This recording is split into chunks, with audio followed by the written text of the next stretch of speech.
Assalomu alaykum hammaga. Bizda yangi devor mebel Andijon Buloqboshi Neftprom kulliga kelganmiz. Bu yerda qimmat variantli devor mebel tayyorlaymiz.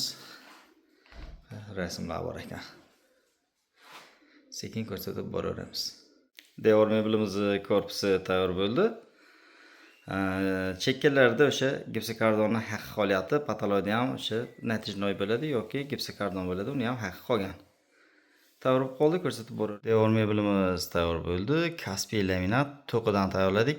Xona qorong'iligi videomiz sifati pastroq chiqyapti. Xona gipsokardon bo'lib aylanadi. Mana mahsul tarov kelib qo'yishgan. Bu ochiq joylar pastdan ochiq qoldirganimiz, pastiga steyashka ham qo'yishadi bu yerda. Xona eng birinchi mebeldan boshlandi. Orqa tarafiga umuman rasod qilinmasligi uchun. Xo'p, patologdan ham o'sha natijnoyga joy tashab ketildi. Qimmat variant ikkita chekka taxmon, o'rta yostiq taxlaydigan bo'ldi. 5.400.000 so'mga mana shu holati tayyor bo'ldi. Qanaqa chiqibdi? Fikr mulohazalari kommentariyga qolamiz.